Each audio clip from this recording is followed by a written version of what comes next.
تۆپباران و بەردومانکردن و پێشڕەویەکانی هێزی پێشمەرگە و سوپای عێراق چەکدارەکانی داعشیان لە ناوچەی سلێمانبەگ و ئامرلی و ئاوایەکانی دەوروبەریاندا شپرزە کرد. فڕۆکەکانی سوپا و هێزەکانی پیادەش دوای تێکشکاندنی داعش لە گوندی حەبەش گەماروی سەرناحی ئامرلیان شکاند و بەرەو ناو ناحیەکە پێشڕەویان کرد. ئێستا گەشتونەتە سەر شارعی عەمەلی شەعبی قۆڵێکیان هەڵمەتەکەی بەرەو ئامرلی بردووە و قۆڵی دووەم هەڵگەڕاوەتەوە بۆ پشتی سلێمانبەگ لە چەند کاتێکی ترا ئینشاڵڵا کۆتایی بە هەڵمەتەکە دێ. مووقیفی داعش نەک هەر هەڵاتنە بەڵکو تەفروت و نابوون و هیچ ئەساسێکیان نەما ئەوەشی کە کەوتە بەردەستیان کوژراوە.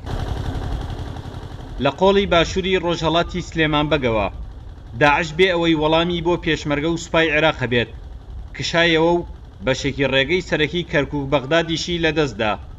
ئەمە دوای ئەوەی مۆڵگە سەرەکیەکانی داعش لە گوندەکانی حەفرێ و لقوم و ئەلبوغەنام هیچ بەرگریەکیان نەکرد.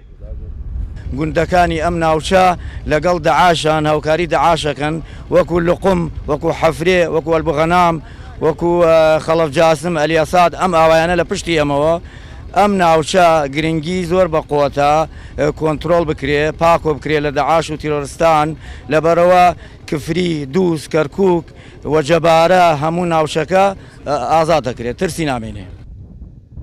بە درێژایی چەند مانگی ڕابردوو چەکدارەکانی داعش لەم ناوچەیەدا مەترسیان لەسەر هاوڵاتیانی سنوورەکە دروست کردبوو بە تایبەت بەشێکی زۆری کردەوە تێرۆریستەکانی ناوچەکە لە حەفرێ و لقومەوە ئاراستە ئەکران و هەمیشە هەڕەشە بوون بۆ سەر ناوچە کوردستانیەت دابڕاوەکان.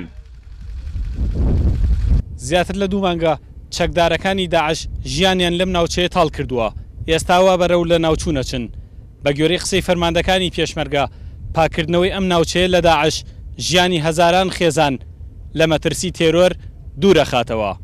سامان کەریم، کورد سات نیوز، سنووری سلێمانبەگ.